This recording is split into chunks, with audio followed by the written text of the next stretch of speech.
¿Qué tal? Mi nombre es Enrique Ansúrez, soy divulgador de la ciencia y les doy una cordial bienvenida a todos ustedes a esta primera sesión del Diplomado de Comunicación de la Ciencia y Periodismo Científico. El día de hoy vamos a hablar sobre el fenómeno de la comunicación. Lo vamos a ver de una manera muy somera, muy vaga, pero es importante que hablemos de la comunicación, sobre todo en este diplomado, porque a veces damos por hecho que nos estamos comunicando y no nos damos cuenta que podemos tener problemas en la comunicación. Entonces es importante desarrollar un poquito el entendimiento de qué es la comunicación y cómo se produce este fenómeno, que es una habilidad, una capacidad humana bastante impresionante, pese a que hay otros animales que sí logran generar una comunicación. Los humanos nos comunicamos de una manera mucho más compleja.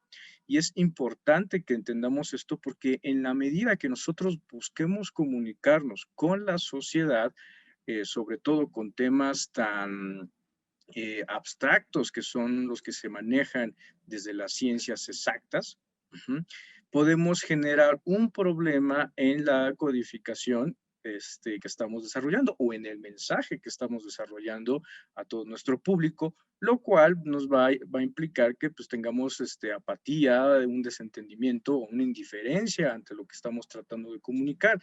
Y es un reto que tenemos que estar superando constantemente porque a final de cuentas tenemos que entender que dentro de las sociedades tenemos unas variantes bastante importantes, que el propio fenómeno de lo que es la interacción humana es complejo y en la medida que entendamos esto, pues vamos a poder desarrollar los mensajes de una manera pues, efectiva, justo buscando que haya una buena comunicación entre lo que es el campo de donde se está desarrollando el conocimiento científico y lo que es la sociedad.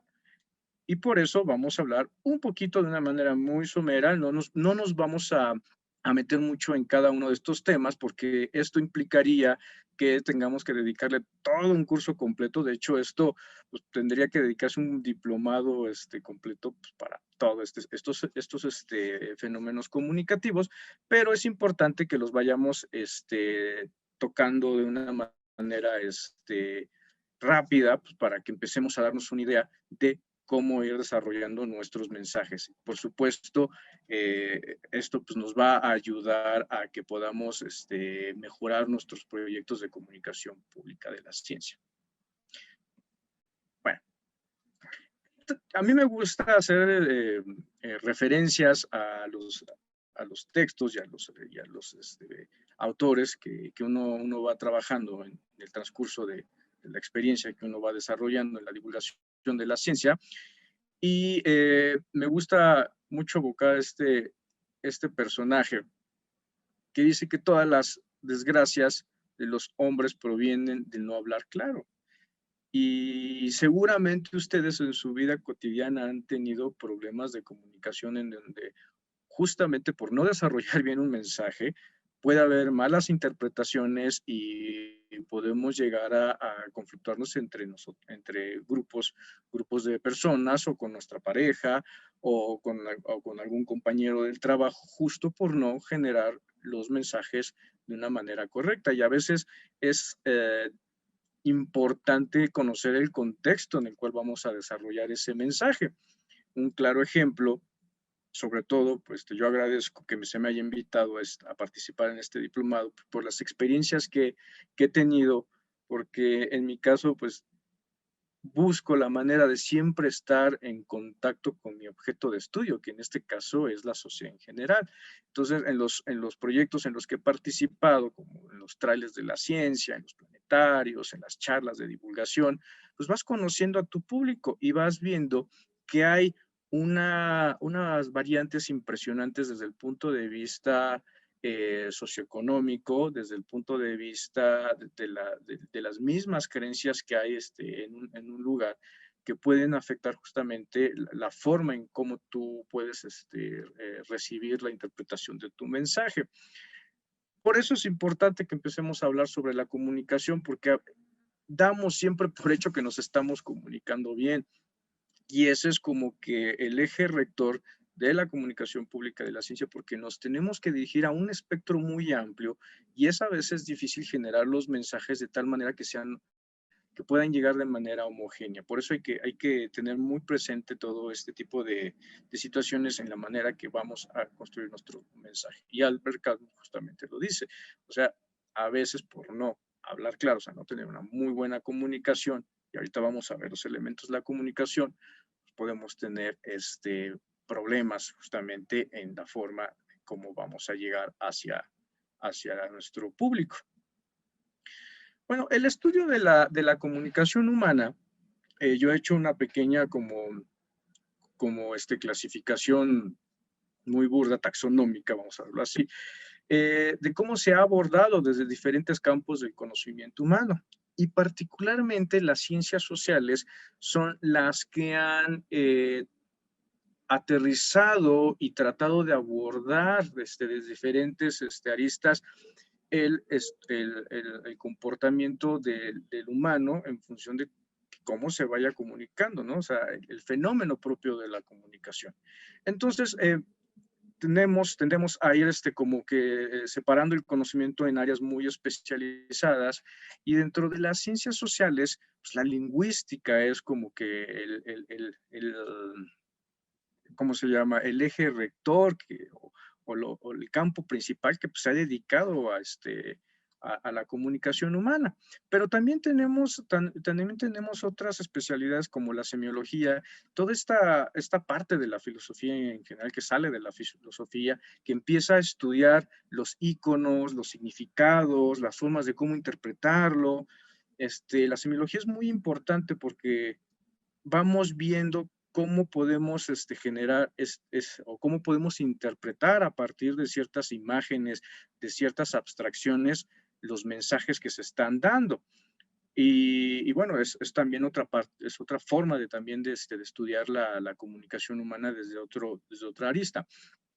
La filosofía del lenguaje es un campo pues, más reciente y justamente trata de recapacitar todos los fenómenos sociales y cuáles son su implicación desde el punto de vista filosófico de la conducta humana en función de su lenguaje. Entonces, las ciencias sociales llevan muchísimo tiempo trabajándolas y de hecho son la base fundamental para poder tratar de estudiar el fenómeno de la comunicación.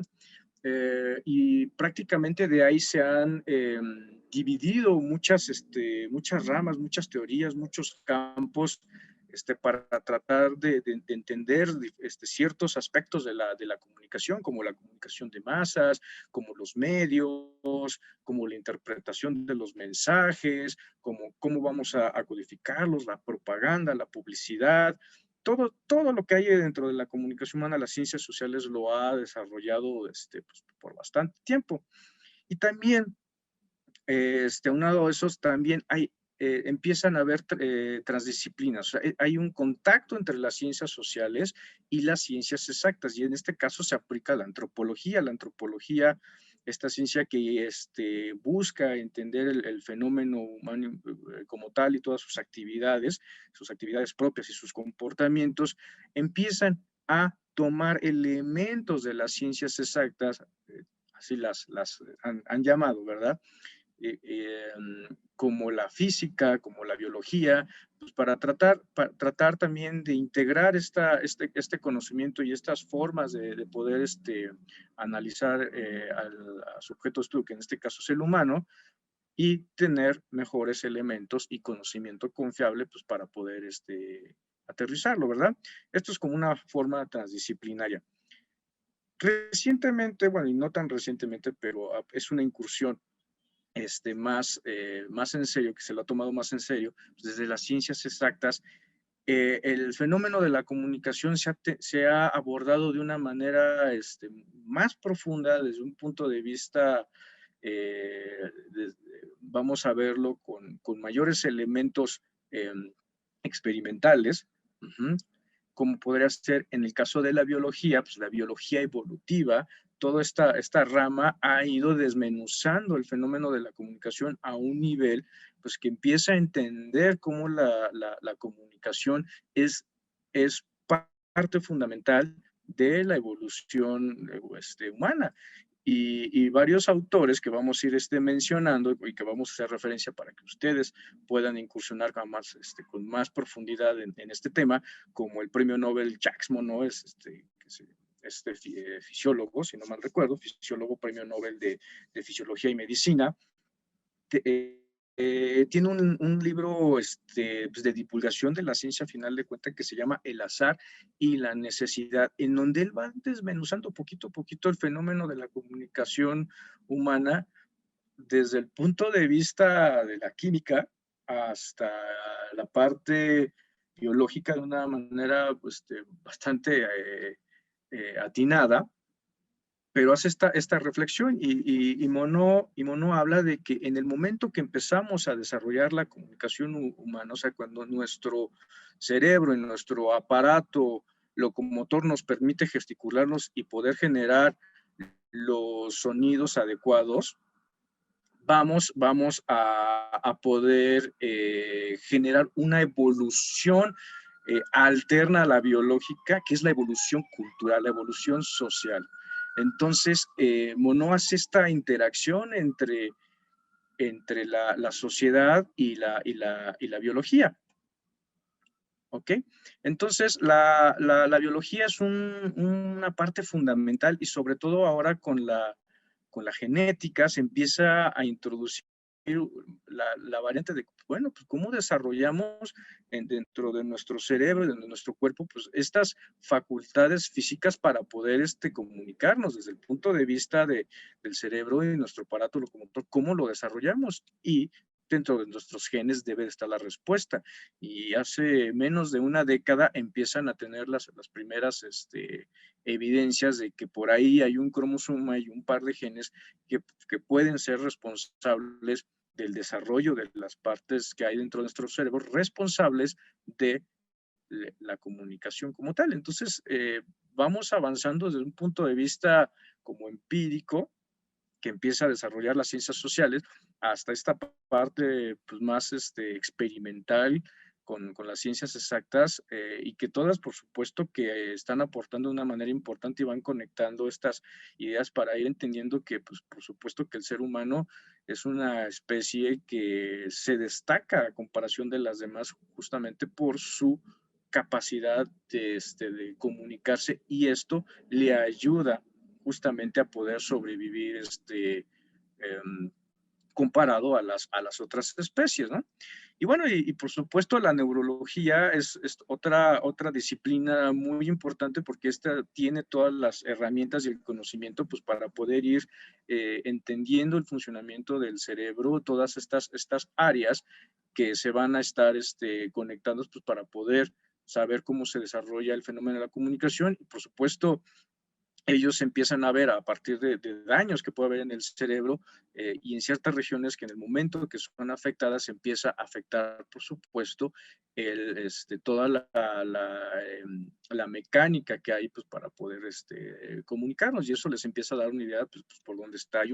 Hay un libro muy bueno que yo les recomiendo del divulgador de la ciencia y astrofísico Carl Sagan, que se llama El cerebro de Broca, en donde justamente empieza a hacer todo este tipo de análisis sobre la importancia de la comunicación humana como una plataforma, vamos a verlo así, pues, para poder hacer una evolución totalmente diferente de la especie humana, porque es importante aclarar que nosotros, a comparación de otras especies, vamos generando un corpus de conocimientos que pues, no nos podemos heredar dentro de nuestro material genético.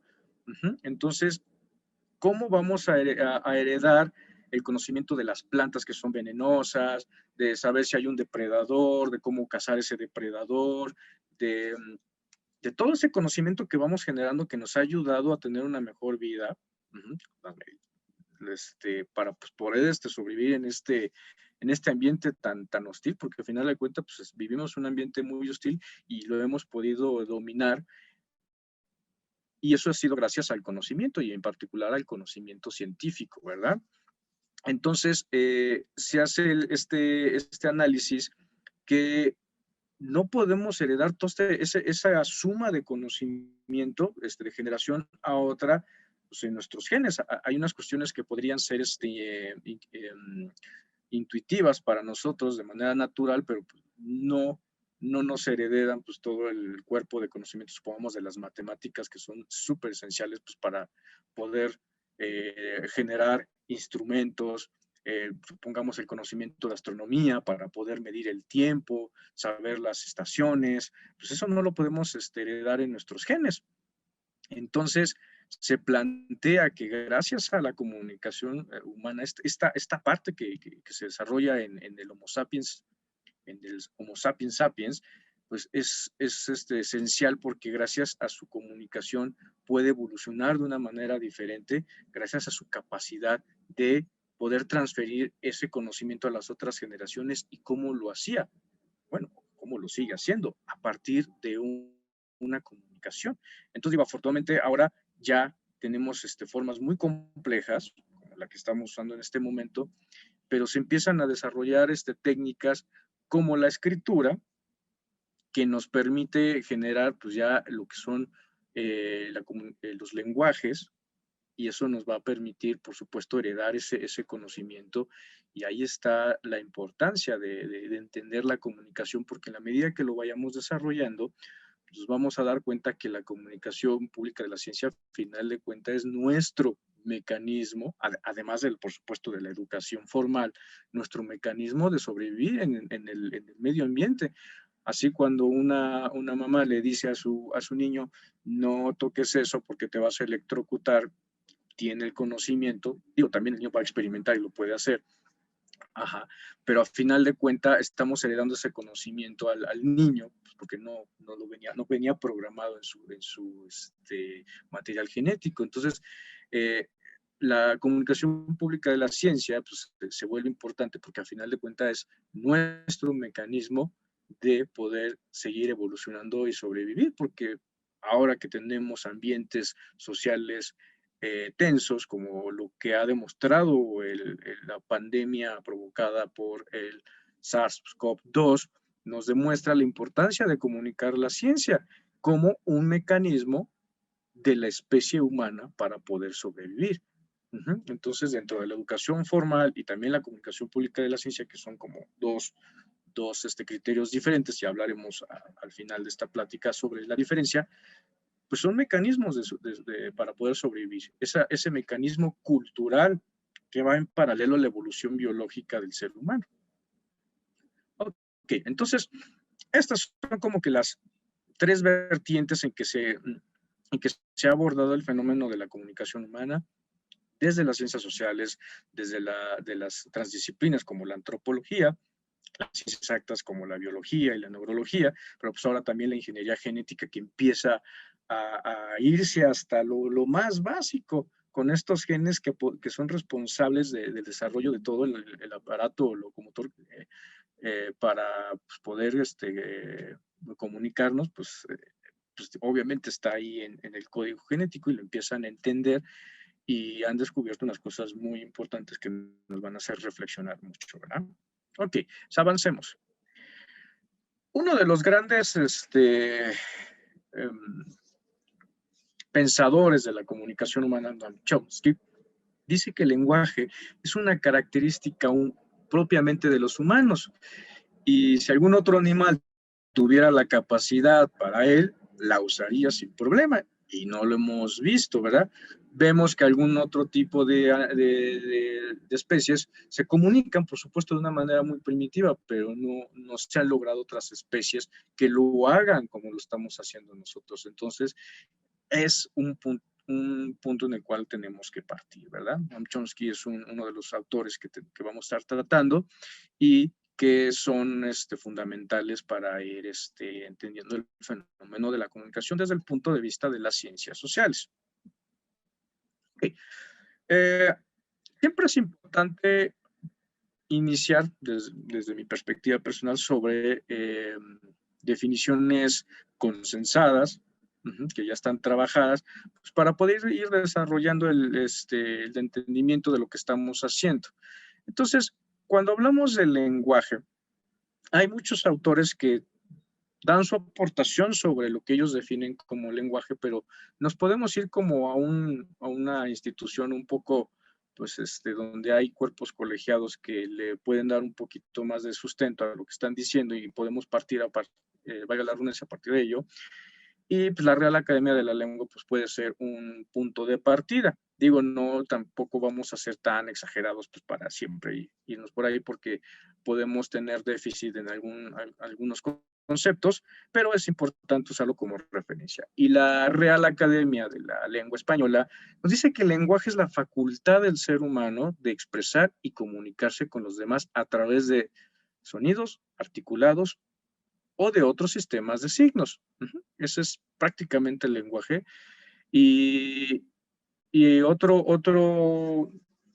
teórico de la comunicación, como Alexandro Lurie, ya, creo que ahí me faltó una letra, entiende que por el lenguaje entendemos que es un sistema de códigos con cuyas ayudas se designan los objetos del mundo exterior, sus acciones, sus cualidades y relaciones entre los mismos. A mí me gusta mucho esta definición porque podemos regresarnos un poco a la evolución biológica y empezamos a ver cómo la especie humana trata de entender su realidad del medio ambiente y tratarlo de generar una idea y compartirlo con su grupo vamos a verlo de su manada, a final de cuentas, porque sí somos animales, a final de cuentas somos animales que hemos evolucionado de una manera bastante interesante y pues queremos compartir ese conocimiento y lo hacemos y todo lo que vemos en el mundo exterior y lo hacemos pues, de esta manera. Entonces, es interesante esta definición. Noam Chomsky también nos dice que el lenguaje es un conjunto infinito de oraciones, cada una de las cuales posee una extensión finita y construida a partir de un conjunto finito de elementos. O sea, ya empieza a desarrollar más la definición del lenguaje como la tenemos actualmente, ya con oraciones, o sea, más compleja es su definición, pero a mí me gustan más las primitivas porque son las con las que podemos partir, ¿verdad? Entonces, el lenguaje es un concepto muy importante que debemos de ir entendiendo porque a final de cuentas vamos generando diferentes tipos de lenguaje y eso es elemental porque en las sociedades vamos generando lenguajes de manera diferente, pese a que hablamos el mismo idioma, vamos generando lenguajes muy diferentes y esto justamente es con lo que nos vamos a topar en la comunicación pública de la ciencia, que a final de cuentas, aunque estemos hablando el mismo idioma, estamos hablando de lenguajes diferentes. No es lo mismo el lenguaje que van construyendo los biólogos al lenguaje especializado que también construyen los físicos o los astrónomos o los sociólogos. Y ese lenguaje que no es no es del populus, del pueblo, pues, nos va a generar conflictos y es justamente el secreto en el cual vamos a ir entendiendo para construir los mensajes adecuados para poder compartir el conocimiento científico. Una vez que partimos de la definición del lenguaje, es importante empezar a hablar de qué es comunicar y qué es la comunicación, ¿no? O sea, el verbo comunicar, la etimología viene del latín, que es comunis, que es o comunicar, también del griego, que significa poner en común. O sea, que la idea, que el mensaje pueda llegar de una manera homogénea a todos. Eso es como que la idea que hay detrás, ¿verdad? Y la Real Academia de la Lengua Española dice que es transmitir señales mediante un código común al emisor y al receptor. Entonces, esto es importante porque a partir de estas definiciones vamos a ir construyendo la definición o acercarnos a una definición de lo que es la comunicación pública de la ciencia.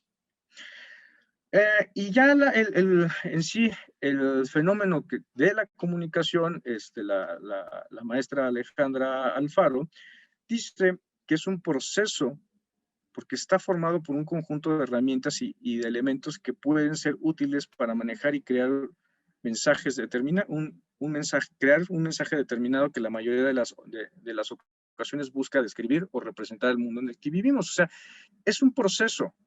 la comunicación es un proceso como tal. Uh-huh. Y la Real Academia de la Lengua Española dice que es una acción y efecto de comunicar o comunicarse. Entonces, por ahí ya vamos construyendo la idea de lo que vamos a hacer. Desde las ciencias sociales se empieza ya a estructurar cómo se genera el proceso de la comunicación y empiezan a poner los soportes, los pilares básicos para generar una comunicación efectiva y esto es súper importante porque en la medida que empecemos a entender estos puntos, cuando empecemos a construir nuestro mensaje, tenemos que recapacitar y entender si realmente estamos generando estos puntos, porque a partir de ello vamos a poder hacer un buen producto comunicativo. Supongamos, les doy un claro ejemplo, que tuve una experiencia el día de ayer, en donde hay un cartel en donde salen varias conferencias en donde yo participo, y me llegan varios mensajes y me dice, es que no dice cuándo es y en dónde es, dice la hora y aquí la persona. Entonces, ahí nos está faltando uno de estos puntos, ¿no? Donde supongamos el momento temporal del intercambio de mensaje. Entonces, ese cartel, a final de cuentas, se convierte en un producto comunicativo con una deficiencia importante, porque si ustedes quieren que los conferencistas tengan público, de entrada, la gente nunca va a saber cuándo fue el evento y vamos a tener un problema. Y son detallitos muy pequeñitos que vamos olvidando, pero nos van afectando de una manera importante en la medida que vamos interesándonos en comunicar la ciencia, ¿no? Entonces, ahorita vamos a llegar a esa reflexión al final. Entonces, la estructura básica de la comunicación que esto coincide en varios teóricos de la comunicación, te lo pone en varios puntos. ¿El qué? Es la base del mensaje. ¿Qué es lo que quieres comunicar? Aunque no lo crean, luego las personas les cuesta trabajo, tienen tantas ideas que ya no saben ni realmente qué es lo que quieren comunicar. Yo supongamos en mi caso, yo quiero comunicarles a ustedes qué es esto de la comunicación, qué es la comunicación y cómo la vamos a llevar a lo que es la comunicación pública de la ciencia. Entonces, ¿qué es la base fundamental de la comunicación? Bueno, ahora, ¿a quién quiero hacerle llegar ese mensaje? Esa es la persona a la que le voy a dirigir ese mensaje.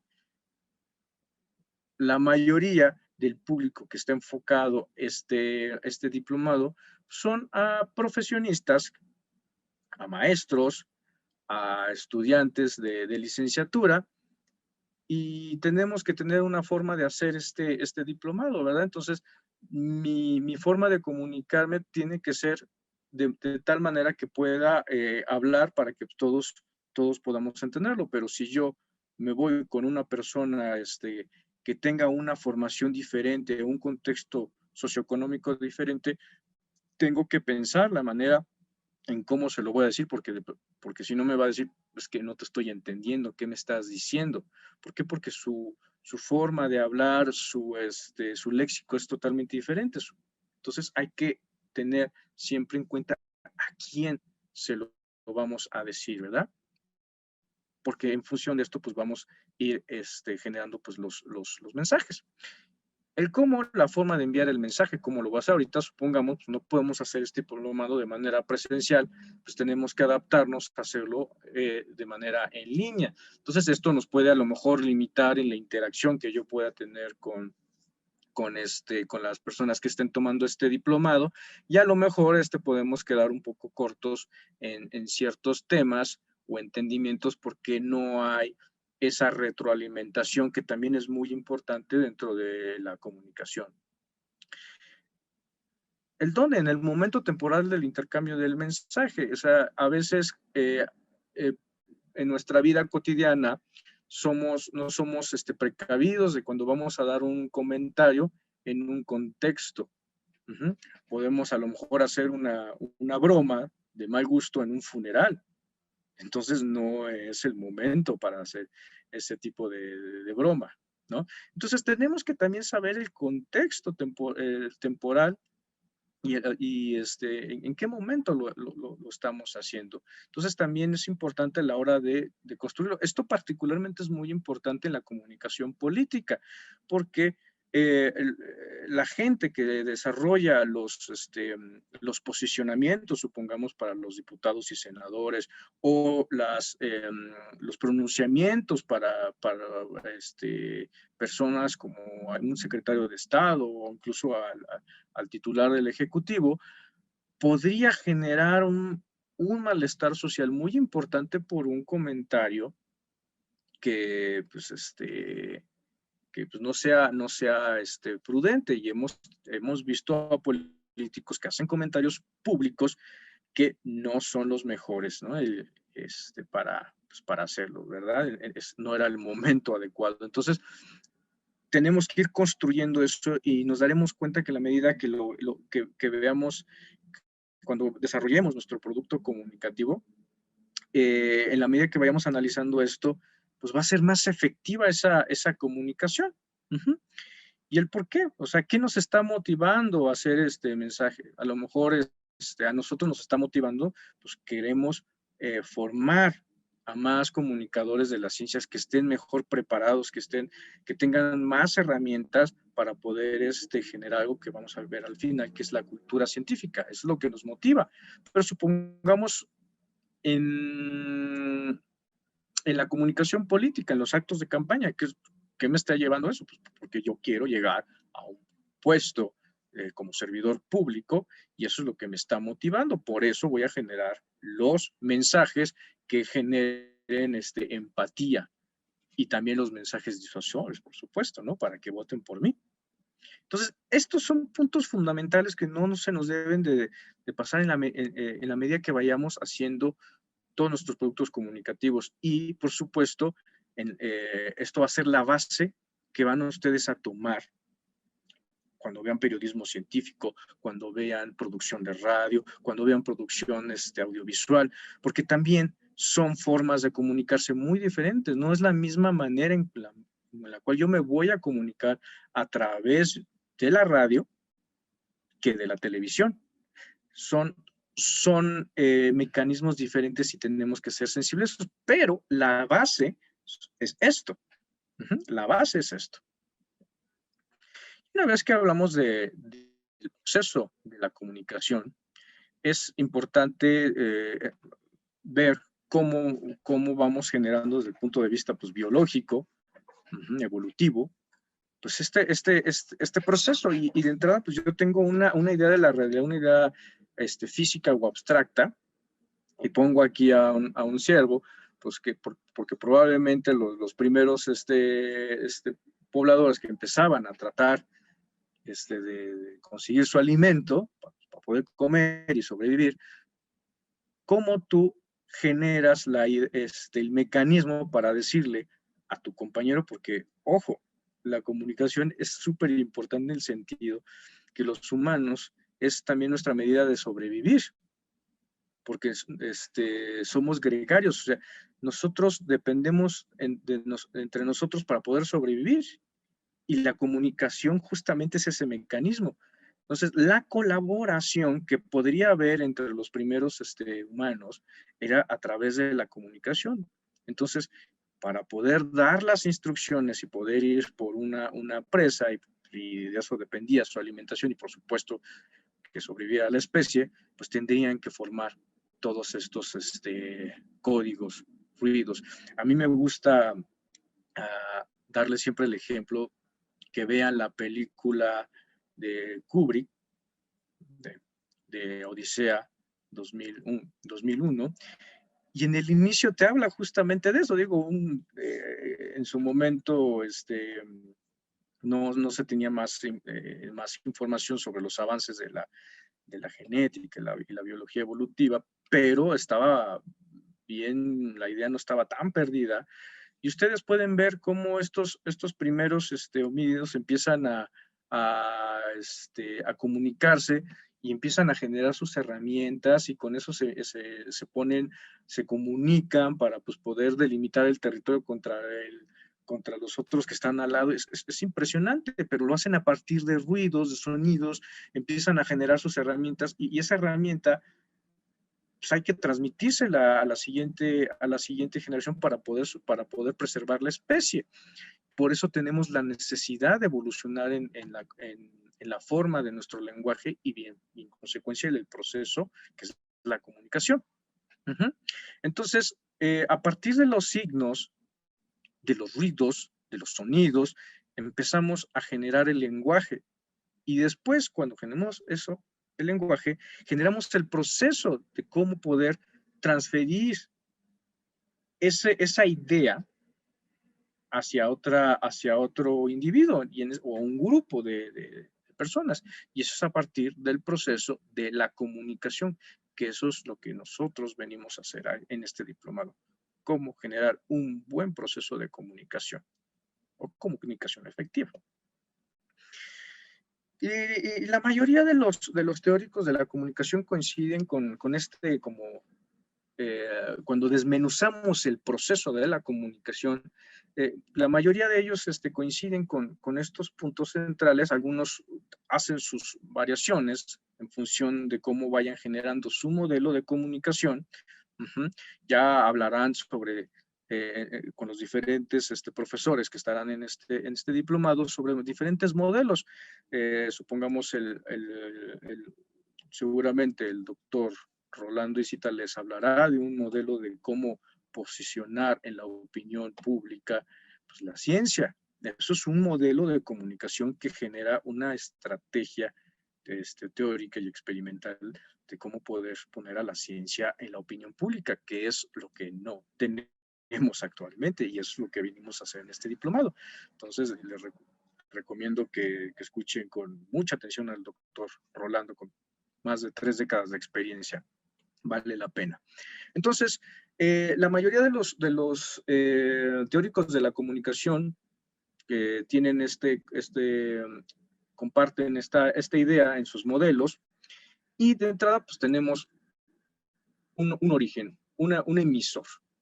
Un emisor, hay otros que dicen sí, pero atrás ahí también está la fuente, o sea, lo que queremos, la idea que queremos conectar, también ahorita lo veremos, pero en común siempre tenemos ahí un emisor. ¿Quién construye y envía el mensaje a partir del habla, de una imagen o sonido? Porque a veces pensamos que la comunicación solamente es hablar, escuchar, no.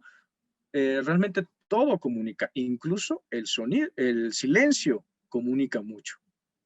Hay que saber usar el silencio también para comunicar.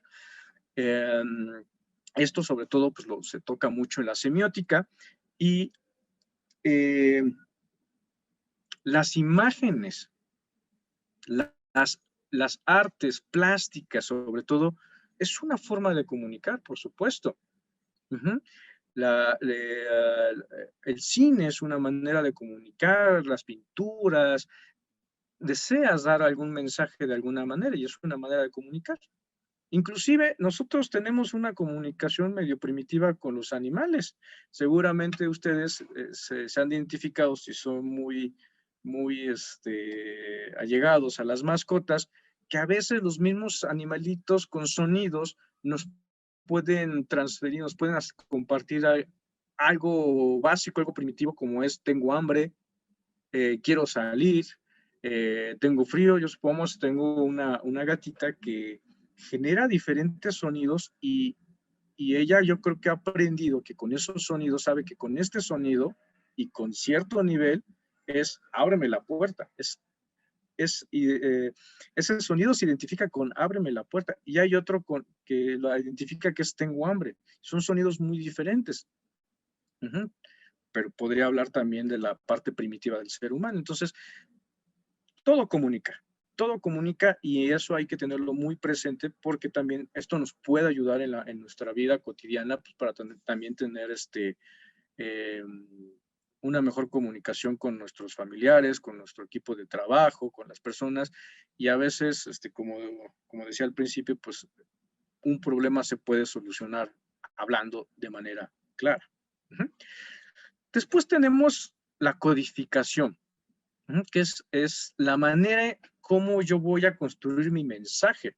aquí está la parte importante en la comunicación pública de la ciencia. O sea, el emisor a partir de un código expresa una idea a través de un mensaje. Entonces, yo podría a lo mejor estar ahorita hablando en mandarín, y todos nosotros realmente que lo van a escuchar, esperemos que este diploma lo escuchen a nivel Latinoamérica, no me van a entender. Ahí de entrada estoy decodificando mal mi mensaje. Por eso les decía que es importante saber a quién se lo vamos a dirigir. Entonces, es importante saber cómo vamos a decodificar, y ahí viene la parte sensible de cómo vamos a lo mejor escribir un artículo escrito que va a lo mejor ir para una persona, pues, del público en general. El público en general, que eso hay que tener en cuenta, que supongamos en México, el nivel educativo en promedios de segundo secundaria, tenemos que partir de eso, pues obviamente mi forma de escribir pues tiene que ser lo menos rebuscada posible, con palabras más comunes, y no meternos con lenguaje abstracto y complicado, pues para que podamos hacérselo llegar a la mayor cantidad de personas. Por eso es importante ver cómo voy a codificar ese mensaje. Luego viene el mensaje en sí, que son los signos, las señales con información, significado e intención. Entonces, el mensaje es muy, muy, muy importante a la hora de generar nuestros productos comunicativos. Entonces, es como el eje rector. Ya veremos por ahí a McLuhan, donde dice que también el medio es el mensaje.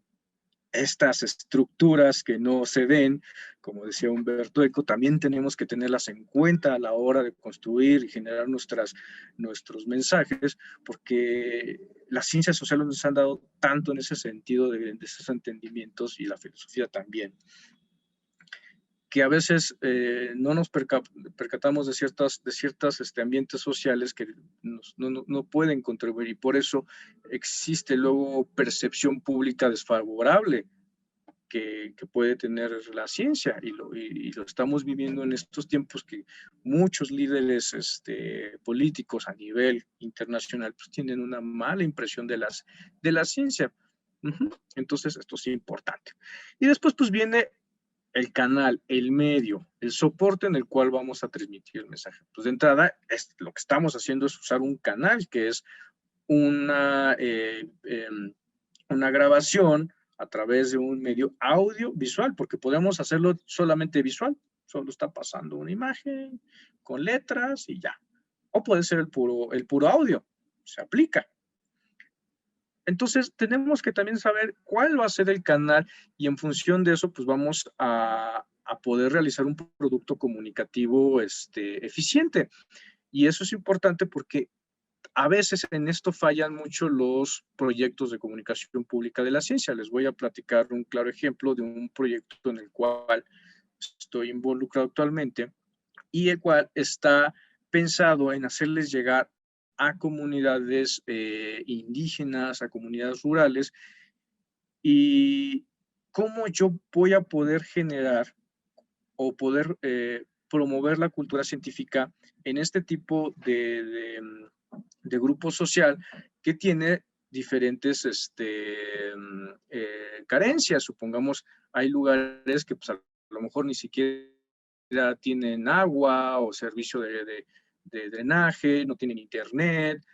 Eso tenemos que pensarlo. Entonces, planeándolo, lo que vimos que fue prudente para poderles llegar era a través de las radios comunitarias, que son pequeñas radios que habilitan en estos poblados, y que ellos mismos suministran de información de lo que del acontecer que hay en su lugar, supongamos en su pueblo, en su pueblito, dicen, van informando de lo que pasó por aquí, por allá, medidas, supongamos, de sanidad, que tal persona se casó, o que se incendió tal lugar del área tal.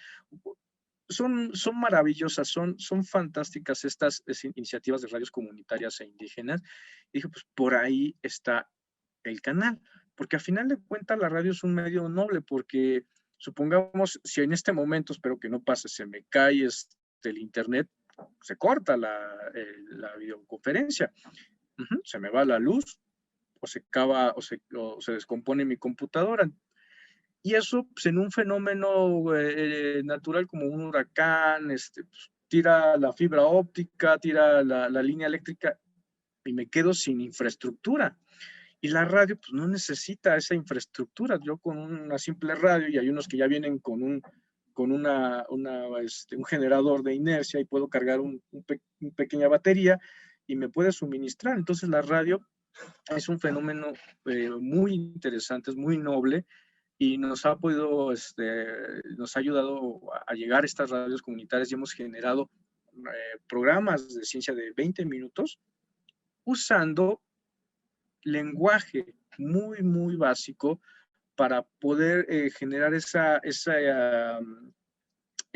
interés por la ciencia, porque no sabemos realmente pues, cuál sea su preparación, qué dominio del tema tengan, y buscamos que sea lo más básico y que sea interesante, pero que también sea que afecte en su vida cotidiana para que sea de interés. Entonces, de entrada, si se dan cuenta en este proyecto que estamos haciendo, que se llama En Común, ustedes lo pueden encontrar en internet y descargar gratuitos, es de libre acceso, y buscamos promover la cultura científica en estos grupos que han sido marginados en ese sentido por las cuestiones de infraestructura, presupuestos y muchas variantes que debemos de tener en cuenta a la hora de generar un proyecto de comunicación pública de la ciencia. Entonces, el canal es lo mejor, pero aquí supongamos en las grandes urbes, pues tenemos internet, tenemos luz, podemos agua, infraestructura. Supongamos, en el estado de Morelos se generó un proyecto fabuloso que se llama el Tráiler de la Ciencia, en donde es un tráiler muy grande, en donde adentro va metido un museo de ciencias, un planetario, talleres, y visitó todos los municipios del estado de Morelos. Se quedaba varios días y llevaba y promocionaba la cultura científica entre todas las personas. Entonces, ese es otro medio, a final de cuentas, llevar un museo de Celantos. Hay que pensar eso. Después viene el receptor, quién recibe y decodifica el mensaje, y esto es importante. No es la misma manera en la que yo estoy hablándole a todos ustedes, a la cual voy a hablarle a un tomador de decisión, o en caso contrario, a un científico. Entonces, tenemos que ver quién es el receptor, ya se los había comentado. Entonces, quién recibe el mensaje y cómo lo decodifica. Y cuando te dice, es que no te entendí, significa que no está decodificando bien. Entonces, tu mensaje que ya lleva un código no estuvo bien planteado. Esas son las cuestiones importantes, porque ahí es donde empiezan a tener problemas estos proyectos de comunicación de la ciencia. El contexto. Supongamos tenemos un problema de una pandemia, tenemos un contexto importante y se ponen prioridades. Entonces, tenemos que ver qué contexto tenemos, cómo hablamos de ciencia en ese contexto, y hay que ser muy sensibles en el contexto para que podamos generar una comunicación efectiva. La comunicación humana también es emocional. Ustedes seguramente se han percatado de que cuando hay una conducta que pueda ser agresiva hacia una persona, incluso se nota también en la comunicación corporal, porque también hay comunicación corporal. Yo estoy moviendo las manos en este momento, a veces si ustedes me amarran las manos, siento que no puedo comunicar, ¿no? Soy muy kinestésico. Entonces, lo notamos en la comunicación corporal porque cerramos los brazos y dice, yo no te voy a escuchar. Entonces se bloquea el circuito del habla. Entonces, tenemos que ser muy sensibles en ese contexto y la forma en que lo vamos a decir, porque si vamos a ser muy agresivos o tocamos sensibilidades como podrían ser cuestiones de ideologías, de creencias, de supersticiones, podemos herir ciertas sensibilidades y cerrar el canal de comunicación. Entonces, tenemos que ser muy, muy, muy sensibles en eso porque de eso depende la comunicación efectiva. No hay que ser inquisidores con las personas. Ya hablaremos de otro teórico, pero aquí de la comunicación pública de la ciencia, de Pierre Fayard, que yo les voy a recomendar un libro que maneja la Dirección General de Divulgación de la Ciencia, que tuvo el atino de imprimir estos libros. Aquí se los voy a mostrar para que ustedes lo tengan bien presente. Lo pueden encontrar en el Museo de Ciencias de la Universidad Nacional Autónoma de México o en las librerías de la misma UNAM. Y él justamente dice que debemos de dejar de ser inquisidores como las personas que no piensan como Galileo. Entonces tenemos que ser sensibles a eso para que en todo esto que yo les estoy diciendo vayamos generando esa estrategia de comunicación efectiva y a final de cuentas logremos nuestro objetivo. Y después está la retroalimentación. A veces no es tan posible la retroalimentación dependiendo cómo vayamos a generar el producto comunicativo. Hacemos una cápsula y es direccional. Gracias a las redes sociales, que es un fenómeno muy interesante, podríamos tener una retroalimentación. Por eso luego les dicen en alguna cápsula, denle like a mi cápsula y escriban comentarios y uno puede responder. Ahí por eso luego se establece que los medios de comunicación masiva, dices, como la televisión y la radio, realmente no habría como tal la comunicación, pues porque es direccional, o sea, no hay ahora sí que esta retroalimentación. Entonces, la comunicación implica que también haya retroalimentación. Por eso a veces se plantea que más allá de decirles medios de comunicación masiva, serían medios de información masiva, porque nada más es en un solo canal. Digo, se tiene en las teles, se tienen teléfonos, pero no es tan efectiva esa retroalimentación. Después tenemos las barreras que dificultan la comunicación. Se puede meter el ruido, a lo mejor en este momento viene una persona y me empieza a interrumpir y me calla y yo ya no voy a tener esa comunicación efectiva con todos ustedes. Entonces, también es importante entender qué barreras podría haber dentro de mi comunicación y preverlas pues, para que siempre tengamos estos elementos. Esto es importante, supongamos, en la comunicación visual, porque podemos generar un póster que esté tan adornado, que se pierde al final de cuentas lo que yo quiero decirnos.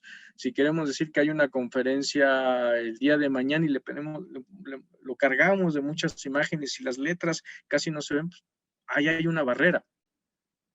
A veces yo lo he visto en productos audiovisuales que hay tanto ruido, tanta música, tantos elementos que decoran que ya uno pierde el mensaje que está diciendo el conductor. Y bueno, el código es el grupo de signos que se rigen con las normas de organización, el lenguaje como tal, el idioma, eso lo tenemos que tener en cuenta. Entonces, estos son los elementos de la comunicación que podríamos decirlo, sí, pues es obvio, ¿no? Por supuesto, claro, pero los dejamos luego de un lado y empezamos a tener problemas a la hora de poder entablar esa comunicación con nuestro auditorio y ustedes seguramente lo verán, que hay conferencistas, puedo decir investigadores, que es fabuloso escucharlos, incluso interactuar con ellos en sus conferencias. Y hay otros que dicen, oh, es pesadísimo, no lo entiendo, me dormí. Entonces, ¿qué códigos tengo que usar? ¿Cómo lo voy a hacer? Recuerden que también la comunicación es emocional y hay que abrir esos canales de comunicación. Este es como que el modelo más primitivo, más básico.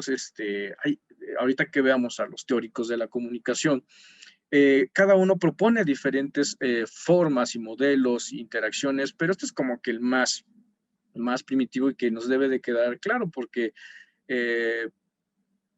con base en ello, pues vamos a ir empezando a generar pues, nuestros productos, inclusive podemos generar un modelo acorde a nuestras necesidades.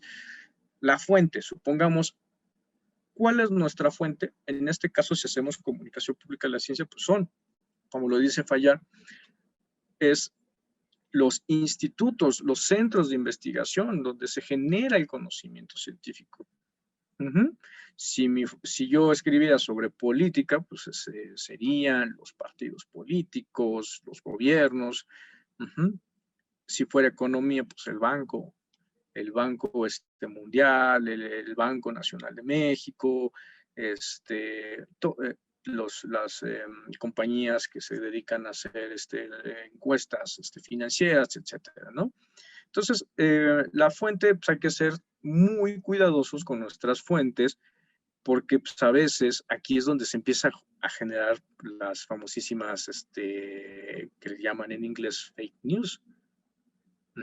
Empezamos a perder las fuentes que son confiables y los que empiezan a hacer comunicación de la ciencia y no tienen este tipo de ideas a veces se pueden perder en esto y pueden cometer un error en la fuente y se pueden meter en un problema.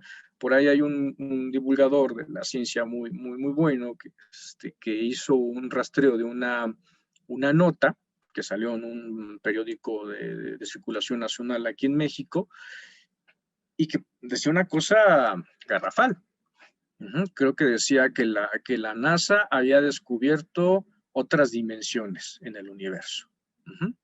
Ustedes ya investigarán en qué medio salió, pero curiosamente, en ese medio, que será un mes antes, yo intenté colaborar, me hicieron una colaboración en la radio, en su programa de radio, y me dice, porque pongo mi currículum vitae, y me presento como periodista de ciencia y comunicador de la ciencia y periodista de ciencia, pues, porque así también ya me he desempeñado en algunos medios, como en su momento como en el Universal, escribí en una sección, suplemento llamado Tangible, que desafortunadamente pues ya no siguió funcionando.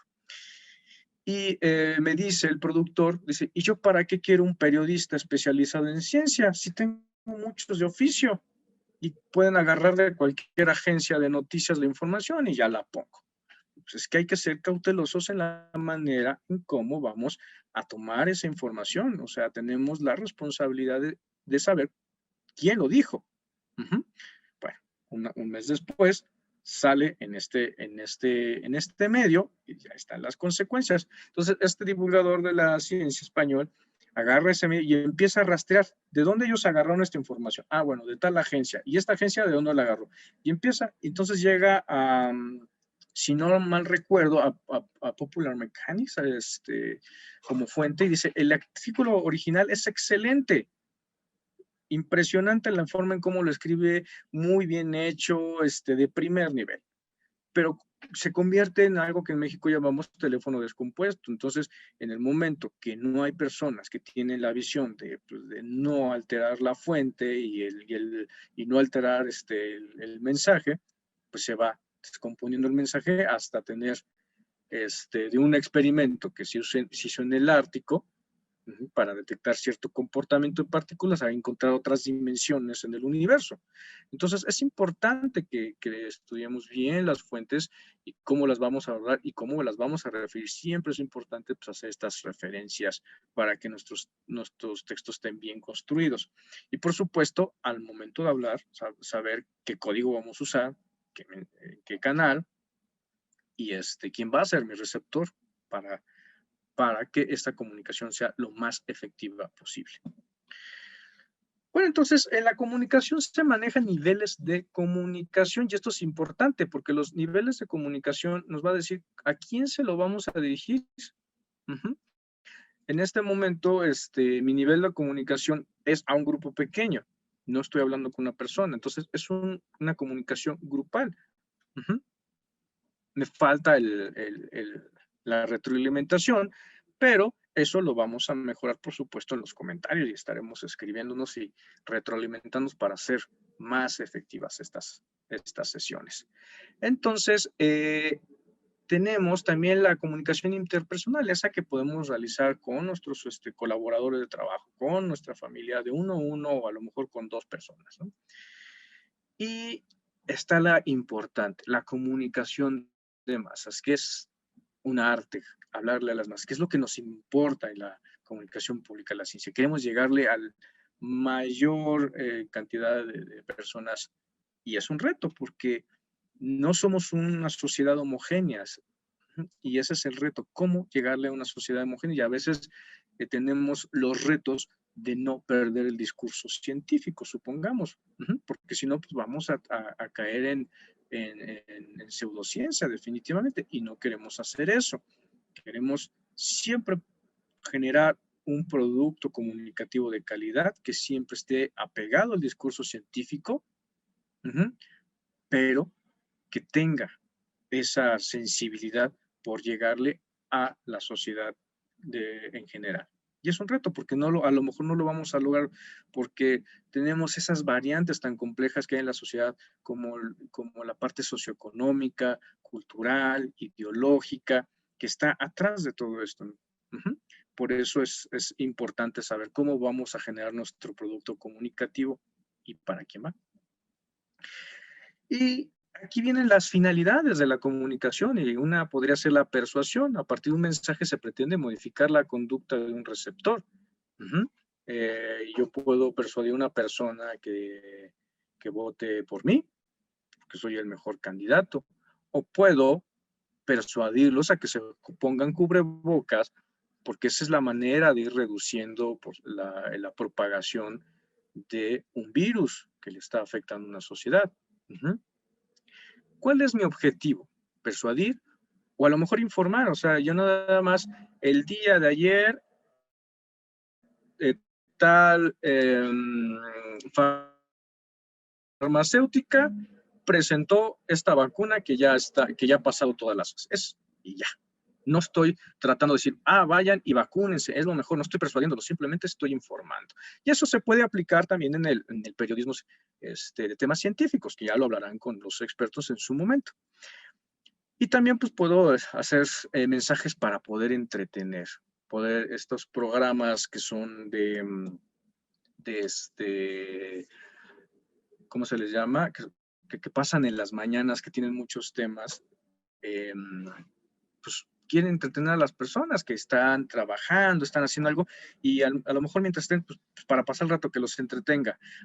Y pueden también a lo mejor tener algunas persuasiones en el sentido que compran mi producto, pues, tienen que generar ingresos de otra manera, y a lo mejor informar porque tienen cápsulas, ¿no? Y en su momento, supongamos, yo participo en un programa que es de este estilo, ¿no? Que son de miscelánea. Entonces, ahí metimos una cápsula de divulgación de la ciencia. No es nuestro objetivo entretener, pero sí nos importa a lo mejor transmitir un conocimiento. A final de cuentas, cuando hablamos de divulgación de la ciencia, no es nuestro fin educar a las personas. Ya lo diría el doctor Rolando Isita, nuestro fin no es educarlos, sino si aprenden algo ya es un daño colateral. Pero al final de cuentas buscamos que haya cultura científica. Entonces, hay otro tipo también de intenciones que puede ser el del control. A partir de sanciones o incentivos, buscamos controlar el comportamiento de las personas. Entonces eso puede ser, supongamos ahora que tenemos este fenómeno mundial, no hay respeto a las medidas sanitarias, habrán sanciones, habrá toque de queda en el caso extremo. Ese es un mensaje que tiene una forma de controlar el comportamiento de una población en general. Y el otro está, pues, en los de educación, los mensajes que se han desarrollado para transmitir un conocimiento. Entonces, estas son las funciones de la comunicación. Tenemos que tener en cuenta qué es lo que queremos hacer. Y a veces suena muy obvio, pero se cae mucho de que lo damos por hecho y no lo ponemos, no lo podemos, cuando desarrollamos un proyecto no lo analizamos y nos damos cuenta que pues a lo mejor nunca nuestro producto llegó a la gente que queríamos o pensamos, porque nunca lo analizamos. Todo esto lo tienen muy en cuenta las compañías que se dedican a hacer publicidad o las que ponen a los políticos en sus puestos, a lo que es la propaganda, que también son modelos de comunicación. Aquí prácticamente he puesto los enfoques que estudian la comunicación desde las ciencias sociales. Realmente son más, pero vamos a hablar de los que son como más básicos, y podemos dividirlos entre las teorías clásicas de la comunicación y las contemporáneas. Las contemporáneas son muchas que se siguen desarrollando, No las vamos a tocar en este curso, pero nos vamos con las clásicas, que son como que las que más nos ayudan a sustentar un poquito más nuestras reflexiones en función del fenómeno de la comunicación humana. Tenemos al funcionalismo y al estructuralismo, al conductismo, la dialéctica, los modelos matemáticos informacionales, que esos podría también ponerlos en la parte de ciencias exactas, pero nacen desde las ciencias sociales y los sistémicos. Son como que los más básicos que sí nos ayudan a contemplar y nos podrían ayudar a generar nuestro propio modelo de comunicación. Y siguen muy vigentes, los podemos aplicar por cuestión, supongamos, de publicidad o comunicación en masa. Pueden ayudarnos como un punto de partida. Y son escuelas, son visiones que se han tomado en casos desde la filosofía, pero toman esas ideas para llevarlo al fenómeno de la comunicación y vamos a hablar así muy someramente de ellos, porque como les digo, nos llevaría mucho tiempo profundizar en cada una de estas ideas. Y bueno, desde el funcionalismo, los exponentes más representativos, perdónenme si no pronuncio bien algunos nombres y apellidos, no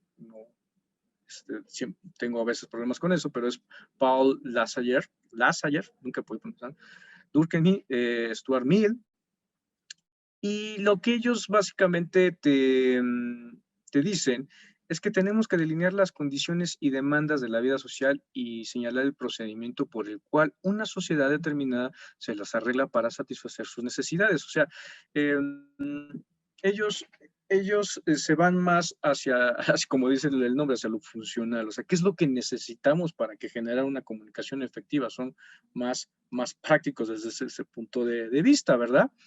Entonces, ellos generan su propio modelo a partir de esta base de comunicación, o sea, ser muy prácticos, o sea, que es lo más funcional.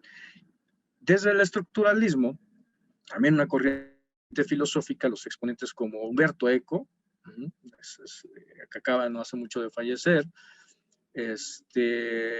explican que las transformaciones que hacen posible, lo hace a partir de estructura, a pasar de una estructura mediante cambios en sus elementos, y estos como tal no los alteran. O sea, se basa en que todo en la sociedad son estructuras que pueden ser, cambiadas o pueden ser conectadas con otras estructuras a partir de sus elementos como tal. Después tenemos al famosísimo conductismo por Laswell, y rechaza todos los modelos anteriores y no basa sus estudios, todos los modelos anteriores porque no basan sus estudios de una manera experimental. O sea, él viene de esta escuela como de Pavlov, que seguramente ubican a los perros de Pavlov, que basan más en evidencias de la forma, cómo se conducen los animales y la sociedad, pues para poder proponer su modelo de comunicación. Entonces, en eso se basa el conductismo. Luego viene la dialéctica que propone como Karl Marx, Friedrich Engels, Friedrich Hegel, y básicamente dice que el sistema de comunicación es un sistema de intercambio de información. O sea, ahí tienen más que ver cuestiones, incluso Marx mete la comunicación como un fenómeno mercantil, ¿verdad? Un poco extraño, y también de control, por supuesto. Un fenómeno de control, y lo ponen como una forma como dice, de dialogar. O sea, estamos intercambiando información. Ese es su modelo. Vienen los matemáticos informacionales que, como estos ingenieros que proponen ya la cibernética, esta ciencia cibernética, como Shannon y Wiener, y ellos prácticamente dicen que el envío de un mensaje puede cambiar el comportamiento de su receptor.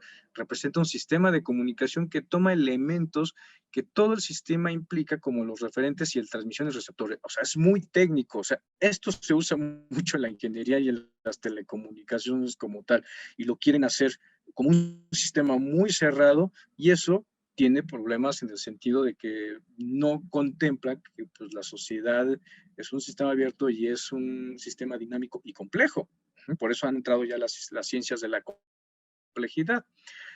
Y después tenemos los modelos sistémicos que dice que todo básicamente se presenta en una forma de sistemas que pretende ser una ruptura con el pensamiento de tipos atomistas y reduccionistas, o sea, todo lo ve como un sistema y viene de estos biólogos que empiezan a ver todo el funcionamiento de la naturaleza como un sistema. Entonces, los sistemas pueden estarse afectando unos con respecto a otros y adentro hay todo un funcionamiento complejo. Entonces, su modelo lo maneja de esa manera. Ok. Una vez que dimos un repaso así, un repaso grosso modo de todo lo que son la parte de los modelos clásicos de la comunicación en las ciencias sociales, vamos a ver un enfoque desde las ciencias exactas y transdisciplinarias que hablamos al principio, como la biología, la antropología y la neurología, y que tienen como intención explicar este fenómeno que es la comunicación humana, ¿no? A mí, en lo personal, a mí me asombra mucho todo lo que ha avanzado la biología sobre todo la biología evolutiva, en este tema, y la neurología, pues que lo va entendiendo ya ese órgano tan complejo como es el cerebro humano, ¿verdad? Y me voy a uno de los autores que pues vamos a empezar a manejar, que es John D. Bernard. Este autor yo lo recomiendo mucho porque aborda el estudio de la ciencia, no como lo hemos visto como la historia de la ciencia, sino que él implica cuál es el papel de la ciencia en el desarrollo de la civilización humana, no como una forma lineal y que vayan, el 5 de mayo se descubrió tal cosa, ¿no? De esa manera tan lineal, tan mecanicista, sino está entendiendo cómo la ciencia ha moldeado a la civilización humana como tal. Y él justamente atinadamente dice que el desarrollo del lenguaje puede ser considerado como el verdadero origen de la humanidad, por lo que les expuse al principio. En el momento que se desarrolla el lenguaje humano, se genera lo que también nos dice Jacques Monod, una evolución paralela, una evolución cultural como tal. Entonces, John D. Bernal es uno de los autores que vamos a estar recomendando para poder ir teniendo las bases para la comunicación pública y la ciencia. Bueno, desde la biología, de entrada, toda la biología evolutiva empieza a tratar de entender el desarrollo de la comunicación humana desde diferentes aristas. Y una que me ha impresionado, la verdad, es cómo se hizo una investigación, que esto fue en 2012. Ya se sospechaba que cuando empieza a entrar el entendimiento del material genético y su relación con nuestras características físicas, que podría haber por ahí alguna característica dentro del genoma humano que sea responsable del lenguaje humano. Y en el 2002 se empieza ya a proponer esto y se empiezan a descubrir por algunos problemas de afasias, de problemas en el lenguaje de grupos y familiares que se lo han heredado, que tienen problemas en ciertos tipos en ciertos lugares del código genético, y empiezan a tratar de rastrearlo, y llegan al cromosoma 7 y a varios genes que podrían estar involucrados justamente en el desarrollo de las zonas del cerebro responsables del lenguaje. Entonces, eso es impresionante porque hemos ido aumentando nuestro entendimiento físico, ya ahora sí de manera física, de cómo se ha desarrollado el lenguaje, y algunos proponen que podría incluso ser un producto de una mutación genética. Ya decodificaron genomas de neandertales y de Homo sapiens, que pues, coinciden con esto y andan buscando dónde está la relación. Es muy emocionante esto, todavía no se puede hablar a ciencia cierta, pero están trabajando en eso. Entonces, pues Jacques Monod ya lo había hablado desde la década de los 70, dice que se puede entonces considerar que el nivel teonómico, que eso hay una propuesta, un modelo que él propone, de una especie nada corresponde a la cantidad de información que debe de ser transferida por el término medio, por individuo, para asegurar la transmisión a la generación siguiente el contenido específico de una varianza reproductiva. Y bueno, desde la comunicación, desde la neurología, pues ya ellos han identificado, gracias a todas estas técnicas como resonancias, dónde están las zonas que se activan con el lenguaje, y a partir de eso pues pueden empezar a ver dónde hay problemas que pueden modificar el habla, el entendimiento, y pues a lo mejor poder generar alguna serie de tratamientos que puedan ayudar a las personas a poder mejorar su comunicación, porque al final de cuentas, si somos realistas y tenemos una muy mala comunicación, por alguna cuestión física, nuestra interacción con la sociedad se reduce y el aislamiento pues, puede aumentar. Entonces, es una cuestión importante desde el campo de la neurología, y por ahí viene justamente el origen del libro de Carl Sagan del cerebro de Broca. Broca fue de los primeros neurólogos que empiezan a estudiar todo esto. Hay un área que se llama el área de Broca, que relacionan con el lenguaje, pero conforme va avanzando esta ciencia se van a dar cuenta que hay más áreas en el cerebro que están relacionadas e interconectadas. También está el área de Wernicke, que también está conectada con el lenguaje. Es más complejo, pero es el avance en el entendimiento del lenguaje en el cerebro humano, pero ahora ya con estas innovaciones en el genoma humano, pues resulta que podría ser efecto de una mutación, porque justamente desde la biología evolutiva dicen que las mutaciones también están provocando la evolución humana. Bueno, la antropología también pone muchos cimientos, y ellos empiezan a buscar el entendimiento desde el punto de vista cultural, social, pero también desde el punto de vista de la evolución biológica, el papel del lenguaje en las sociedades, y también como punto de partida pues, para el desarrollo de la civilización humana. Empiezan a clasificar a todos estos fósiles. Aquí tenemos tan importantísimo personaje, Louis Leakey, que empieza a dar los fundamentos, pues, y encuentran todas estas osamentas, porque en su momento Darwin ya había propuesto que el origen de la especie humana podría haber venido de África, y este amigo empieza a hacer estos descubrimientos, y sorpresa que empiezan a encontrar homínidos que pues podrían relacionarse con la especie humana, y empieza a dar este boom por el reconocimimiento de osamentas que se van conectando con diferentes especies, y que se van conectando al final de cuentas pues, con nosotros, ¿verdad? Entonces la antropología es una disciplina que nos empieza como a integrar toda esta visión, y que aporta de una manera bastante importante al fenómeno de la comunicación humana. Una vez que ya dimos como ese repaso así en general, vamos a acercarnos un poco más a lo que es la comunicación pública de la ciencia, como una manera pues, también de comunicar esto que es el conocimiento científico. Y de entrada, pues me voy a ir a uno de nuestros autores favoritos, que me gusta esto que dice, porque dice que la palabra de ciencia da miedo al plantarse a la aplastante mayoría de los ciudadanos, y es cierto, ¿no? Eso, seguramente ustedes que están muy metidos en esto, hasta los pueden ver como raritos. Ay, es que te gusta la ciencia, tú que eres muy nerd. Pues, bueno, hay un concepto de la ciencia, o sea, está muy distante la ciencia de la sociedad todavía, ¿verdad?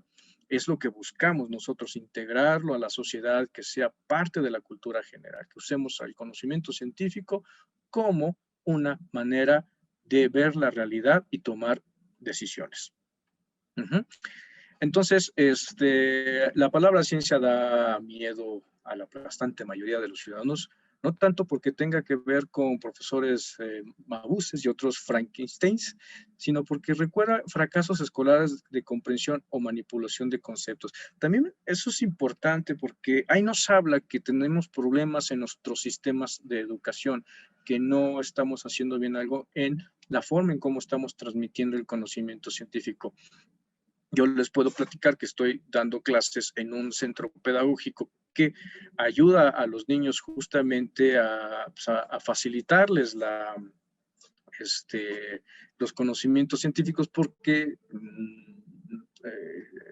la escuela no los está ayudando en mucho y van a estos lugares pues, para poder reforzar todo esto y no se lleva en una mala decepción. Y es donde uno observa de manera empírica que se llevan una muy mala impresión de la ciencia por diferentes circunstancias. No vamos a buscar culpables, pero hay que hacer algo y desde el campo de la comunicación pública de la ciencia y en particular de la divulgación de la ciencia se podría hacer mucho como una buena herramienta para poder ir abriendo ese interés de la sociedad por el conocimiento científico.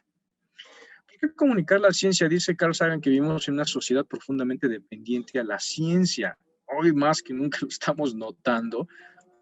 Perdón, voy a regresar al anterior, que se me fue la diapositiva. Vivimos en una sociedad profundamente dependiente de la ciencia y la tecnología y en la que casi nadie sabe de estos temas. Ello constituye una fórmula segura para el desastre. Entonces, la verdad, la pandemia creo que es un muy buen experimento social para darnos una idea de las deficiencias que tenemos en cultura científica, también de nuestros tomadores de decisiones. Y aquí está el claro ejemplo. O sea, esto ya lo escribió en los 60, si no, en los 80. Sí, en los 80. Esto fue en el mundo de sus, en el libro el mundo de sus demonios. Entonces, esto lo vemos constantemente. Por eso es la importante, porque en todo hay un desarrollo del conocimiento científico de una manera impresionante y tenemos pues, que tomarlo en cuenta pues, para ver cómo está nuestra realidad, ¿verdad? Voy a usar esta encuesta. Esta encuesta la hace entre el INEGI y el CONACYT, que es el Consejo Nacional de Ciencia y Tecnología aquí de México, el Instituto Nacional de Estadística, Geografía e Informática, si no me recuerdo. Y cada 2 años hace una encuesta, que es la encuesta sobre percepción pública de la ciencia y la tecnología. Varían las preguntas, pero esta particularmente, la del 2009, me interesa mucho porque dice que, ahora sí que haciendo como números promedios, fíjense lo que dice, que la percepción que tienen las personas sobre este tema, que el 38% de la población encuestada cree que los ovnis son naves de civilizaciones extraterrestres. O sea, ya está dando por hecho que un ovni es una nave, siendo que así que ahí la palabra es sujeto volador no identificado. Ya lo identificaron, ya le están dando una característica y eso es importante porque nos da una idea de cómo está la cultura científica en nuestro país, que ahorita hablaremos de eso. Y el 57.5% de la población encuestada creen que los científicos son peligrosos debido a su conocimiento. Y hoy estamos dependiendo de que saquen una vacuna para poder salvar la economía, la sociedad, pero piensan que es peligroso. Ya por ahí es un posicionamiento, por eso es importante que tomemos en cuenta qué es lo que vamos a decir al público, que ven a los científicos tristemente como los que hacen armamentos, y no, por ahí no va la cosa, y esa es nuestra misión, cambiar esa percepción pública que hay de los científicos, que a final de cuentas son parte de la sociedad, y la actividad científica también es una actividad humana. El 83.6% de la población confía más en la fe que en la ciencia. Ojo, hablar de fe no es monopolio de las religiones. Hablar de fe es creer sin necesidad de pruebas. Entonces, eso nos habla de que vivimos en particular, en una sociedad con un pensamiento mágico. que es importante. Entonces, eso nos da una idea, porque al final de cuentas esta encuesta le hace falta mucho, pero es lo que tenemos ahorita pues, para guiarnos. Y esto nos da una idea que algo tenemos que hacer para cambiar nuestra estrategia en la comunicación pública de la ciencia. No nos estamos comunicando con las personas, no los estamos llegando para tener este tipo de números, ¿vale? Entonces, hablar de cultura científica es lo que podríamos tratar de buscar, y para eso pues, hay que partir de saber qué es la cultura, ¿no? Porque a veces hablamos de que vimos a la cultura y vemos al Palacio de Bellas Artes, vemos la pintura, y realmente cultura es toda la actividad que hace el ser humano. Viene del latín, que es prácticamente del cultivo, de cultivar, toda actividad humana que haga, o sea, toda actividad que haga el humano es parte de la cultura. Y si decimos que el reggaetón es cultura, mucha gente dirá, eso no es cierto, eso no es cultura. Claro que es cultura, porque es parte de una actividad humana. Entonces, ahí ya tendríamos que meternos con diferentes estudios sobre la alta cultura, la baja cultura, pero aquí la idea es que no estamos integrando a la actividad científica y a su conocimiento en la actividad humana. No la estamos integrando en nuestro día a día.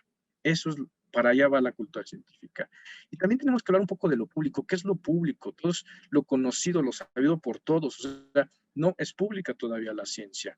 Y eso es lo que estamos tratando de decir. Y ahí, si se dan cuenta, nos estamos acercando a la definición de comunicación pública de la ciencia. A mí me gusta mucho esta definición que da el doctor Marcelino Cereijido, que habla, referiendo a la cultura científica, que hay un analfabetismo científico. En el momento que no tenemos la ciencia o no la entendemos y no la usamos en nuestra vida cotidiana, tenemos un analfabetismo científico. Y él dice que el analfabetismo científico es la incapacidad de interpretar la realidad a través de la ciencia. O sea, no usamos ese conocimiento que es confiable, que ha sido trabajado de manera importante para tomar mejores decisiones. Tristemente, acudimos al pensamiento mágico. Y es importante, a partir de esto, empezar a definir lo que estamos haciendo. Y digo, les comparto esta imagen, me llamó mucho la atención, es la reunión de la Red de Popularización de la Ciencia y la Técnica y la Tecnología, perdón, de América Latina, que fue en 2015, por ahí ando, y me llamó mucho la atención que habían muchos personas que se dedican en sus respectivos países a fomentar la cultura científica, establecerla, a generar políticas públicas, proyectos, etcétera, ¿no? Y cada uno tenía una visión de una definición diferente. Algunos dicen que es divulgación de la ciencia, lo que se hace, otros comunicación social de la ciencia, comunicación de la ciencia, difusión de la ciencia, vulgarización de la ciencia, apropiación de la ciencia, popularización de la ciencia, comunicación pública de la ciencia. Todo eso yo fui anotando cómo le iban diciendo. Entonces, yo soy de la idea que hay que ser consistente con lo que estamos comunicando, y lo que estamos comunicando es la ciencia. Y si la ciencia es muy formal con lo que está haciendo, con sus definiciones, y entiende lo que está haciendo a partir de cuerpos colegiados, tenemos también que ser consistentes en saber lo que estamos haciendo, ¿no? Entonces, de entrada, por eso, digo, esto se abre al diálogo, por supuesto, y a la discusión, es importante, ya lo veremos en nuestras plataformas para discutirlo. Y son todas estas definiciones, y cada una de estas, por supuesto, tiene una forma de abordarlo. Y de entrada, México lo que se ha hecho es, a partir de un trabajo que afortunadamente logré conseguir, que se llama Introducción a la Comunicación Escrita de la Ciencia, por Ana María Sánchez Mora. Les voy a enseñar este librito para que lo tengan presente como es. Está de todas maneras en la bibliografía. Se toma a partir de un cuerpo colegiado en el Sistema Nacional de Investigadores, de aquí perteneciente al CONACYT, y da una definición para poder desarrollar los proyectos a nivel nacional y saber lo que se está entendiendo. Esto le llamamos generar una política pública, ¿verdad? Entonces dice que las comisiones dictaminadoras entienden por la divulgación de la ciencia una labor multidisciplinaria cuyo objetivo es comunicar el conocimiento científico utilizando para ello una diversidad de medios. Dicha comunicación va dirigida a distintos públicos voluntarios, sí, muy importante, recreando el conocimiento con fidelidad y contextualizándolos para hacerlos accesibles. La calidad se estima en función de la originalidad del impacto y la nitidez con que se transmite el conocimiento. O sea, ese es el punto de partida en México para hacer esta labor, ¿vale? Entonces, esta es muy formal, se atendió con cuerpos colegiados, si no mal, si estoy bien informado. Y a partir de ello, tenemos que también plantearnos, ahorita conectaremos la idea de la divulgación con el lenguaje de la ciencia. Y es bien interesante, ya que hablamos de lo que es el lenguaje, ir entendiendo que en la ciencia se manejan sus propios lenguajes. No es la misma manera en cómo se están hablando los mismos físicos en sus grupos, que también se van especializando, van generando lenguajes, al lenguaje que maneja una persona que está en la calle, que no sabemos qué tipo de contexto tenga. Entonces, a mí me gusta mucho esta imagen, que está un periodista de ciencia, porque también es donde tenemos ciertos déficits, por eso es importante que se estén profesionalizando los periodistas en estas labores, y dice, bueno, díganos en términos sencillos el descubrimiento, sí, claro, y él habla en su lenguaje, entonces se quedan, no entienden, y por eso ponen luego cuestiones, temas que no eran lo que tenía que hacer, porque no hubo una buena comprensión, y pasan estas tragedias, ¿verdad? Ahorita, hablando del estudio teórico y práctico de la comunicación pública de la ciencia, la comunicación pública de la ciencia también puede estudiar a la ciencia en sí, la labor de la ciencia y también a la sociedad, para que en función de eso pues pueda generar sus estrategias, sus modelos de comunicación para poder llegar a su objetivo final, ¿verdad? La comunicación pública de la ciencia integra en general a lo que es el periodismo, la radio, la televisión, el cine, museo, porque a final de cuentas, unas son técnicas, son técnicas como tal, como el periodismo, la radio, la televisión, el cine, museología, las conferencias públicas, escribir libros de divulgación, revistas, lo que le llaman en Europa le llaman el lobbying o cabildeo, porque también es una actividad que los que hemos tenido la oportunidad de estar participando en las labores legislativas para promover políticas públicas que beneficien al desarrollo científico, incluso a la promoción de la cultura científica, pues tienes que hablar con los legisladores, con los tomadores de decisiones, y ellos tienen un contexto muy diferente al que tenemos nosotros. Hay intereses de por medio, hay grupos de poder, y se tiene que manejar también una forma de comunicación para lograr el objetivo, ¿no? También viene la gestión del conocimiento, los planetarios, tan importantes los planetarios, los talleres de ciencia y la divulgación de la ciencia. Todo esto integra la comunicación pública de la ciencia, porque a final de cuentas, todo es un proceso de comunicación. No podemos manejarlo de manera separada, ¿vale? Ok. Entonces, regresando a la divulgación de la ciencia, si vemos, la divulgación de la ciencia forma parte de todo este cuerpo que es la comunicación pública de la ciencia, y también adentro está el periodismo científico. Ahí me estoy regresando. Y bueno, la divulgación de la ciencia, ya puse la definición de Ana María Sánchez, y también desde diferentes estudiosos de esta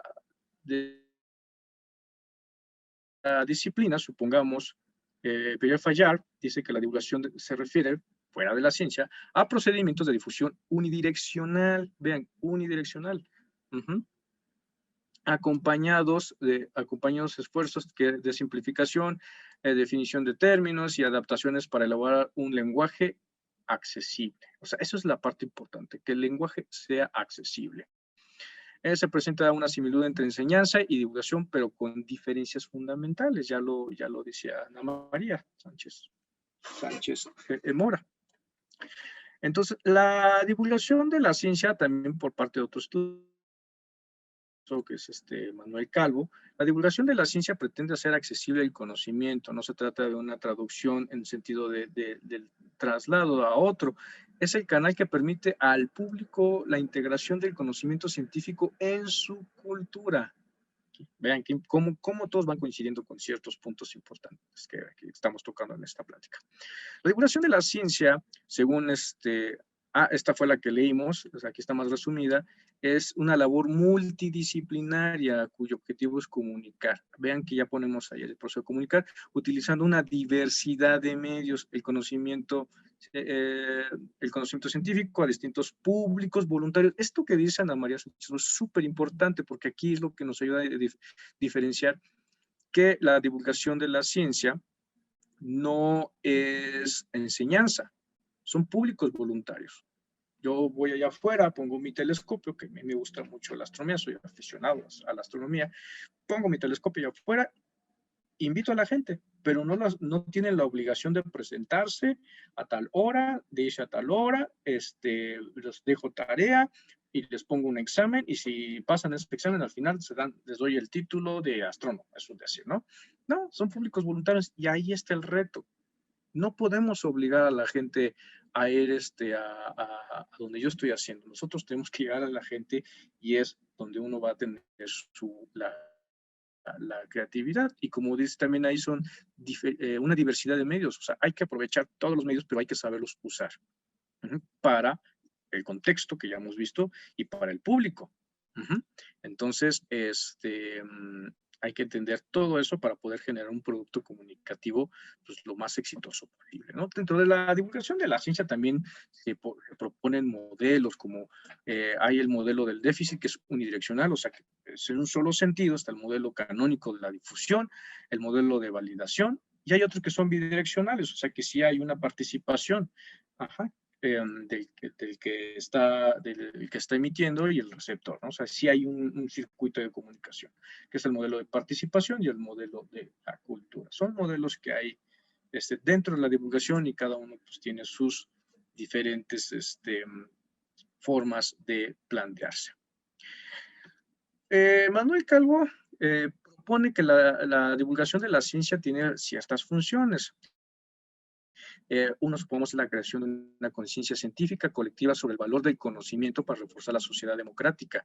El dos es la función de cohesión entre grupos sociales. Eso es muy, muy interesante porque cuando les tocará a escuchar al doctor Rolando, él da el discurso de que si usamos la ciencia para ver nuestra realidad, de entrada, las diferencias de raza, de piel, no existen. O sea, el tono de la piel es simplemente hay una reacción de las células que tenemos en la piel y va en función de las necesidades del ambiente. O sea, no tiene nada que ver con que eres superior o inferior. Y eso es lo que más o menos está diciendo, ¿no? Nos tira todas esas barreras creadas por los humanos la ciencia. El factor de desarrollo cultural, un incremento de la calidad de vida, por supuesto, donde la ciencia se usa de manera eficiente y consciente, pues tenemos un aumento de la calidad de vida. Función complementaria de la enseñanza, por supuesto, podemos usar los talleres, supongamos, de ciencia para quitar todas esas barreras que trae el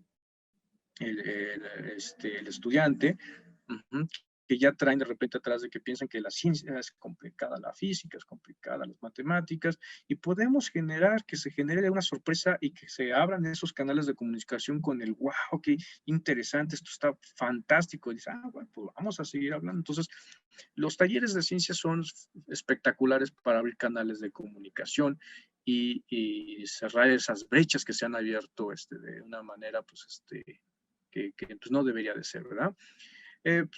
También combatir la falta de interés. La divulgación de la ciencia nos ayuda a combatir la falta de interés. Yo en mis clases con estos niños prácticamente uso divulgación de la ciencia. Yo no voy a enseñar, yo voy a hacer divulgación y soy muy feliz si los niños se llevan una muy buena impresión de la ciencia.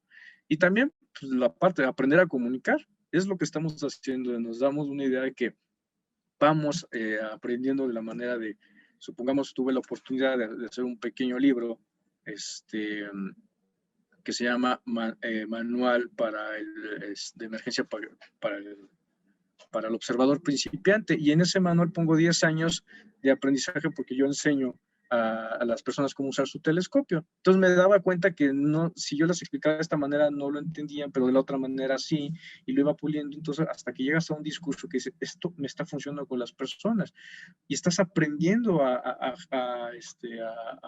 modificar tu forma de comunicarte con la gente, no hablarle con tecnicismo, hablarles con analogías, hablarles por ahí uno de los buenos divulgadores de la ciencia aquí en México, de hablar con historias, hablar con estas historias que nos van rompiendo esas brechas y nos va gustando interesar. Entonces, Sergio Regulus dice, habla con una historia, cuéntale un cuento, y con eso vas abriendo esos canales de comunicación, ¿no? Entonces, aprendemos a mejorar nuestra comunicación, por supuesto.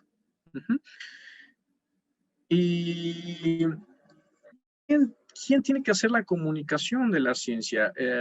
Hay varias opiniones, y supongamos Ruiz Pérez Tamayo dice que la divulgación de la ciencia la tienen que hacer los científicos nada más, en lo cual yo no estoy de acuerdo, pero es una respetable opinión. La divulgación de la ciencia la hace quien tenga el discurso científico, lo dice el doctor Rolando Isita, y en esto a mí me gusta mucho esta observación, porque yo recuerdo a uno de mis tíos, con mucho cariño. Yo tenía 5 años, y este tío tiene formación, no llegó, creo que acabó nada más la primaria, pero es una persona que se informa, compra revistas de divulgación de la ciencia, como ves, y se informa, le gusta. Entonces, cuando vino el eclipse del 91, se tuvo una situación muy interesante, que una gran parte de la población de México se la perdió por la mala información que se dio en los medios de información masiva, de que te ibas a quedar ciego, que no debías de salirlo por las energías que te puede emitir, que a las embarazadas les podía afectar al niño, etcétera. Pero obviamente si lo veías a través del televisor, no te iba a pasar nada. Entonces yo tuve la fortuna de ver ese eclipse gracias a que mi tío sacó una revista de divulgación de la ciencia, que creo que en ese momento eran algunas de CONACYT, y vio qué era un eclipse, cómo eran las medidas de protección, y tuve la fortuna de ver un eclipse. Y no solamente de usar mi filtro de sombra 14, ya con mis primos, y nos compró nuestros filtros de sombra 14 para no lastimarnos la vista, y aparte tuvo una explicación. Una persona que solamente tiene la primaria. Entonces, tenía el discurso, por supuesto, y eso es una forma de divulgar la ciencia. Y bueno, Fayard dice también que el divulgador voluntario no puede también evitar justamente las instancias. Esto se refiere a los centros de investigación, a los institutos, que es donde se genera ese conocimiento, que están las personas de la sociedad que nos están proporcionando ese nuevo conocimiento, ¿no? Y sus reglas de funcionamiento, por supuesto, para evitar caer en la pseudociencia y en las charlatanerías, ¿no? También, o la mala ciencia, que también hay el biólogo Rodrigo les explicaré en su momento qué es eso de la mala ciencia. Bueno, por mi parte, pues, espero que este brevario de qué es la comunicación, los procesos de comunicación, el lenguaje y cómo lo conectamos a la comunicación pública de la ciencia, sea un punto de partida para generar reflexiones, generar comentarios, análisis, que a lo mejor esto nos va a ayudar a mejorar, por supuesto, cada vez más esta fascinante disciplina que es tan necesaria, y sobre todo ahora que estamos en medio de esta contingencia sanitaria, nos ha puesto en evidencia que es necesario que tengamos una sociedad con una cultura científica, y las evidencias ahí están, ¿no? De que nos hace falta muchísimo. Y por supuesto que este diplomado es un punto de partida para que vayamos mejorando, busquemos las maneras, las técnicas, que sean necesarias para llegarle a la mayor cantidad de gente de la sociedad, y siempre pues, pensando en las cuestiones sociales que hay detrás, para que siempre se vean beneficiados y aumenten su calidad de vida a través del conocimiento confiable, que es el conocimiento científico. Muchísimas gracias por toda su atención. Vamos a poner más bibliografía, más trabajos para que ustedes tengan con qué poder ilustrarse más y generar retroalimentación.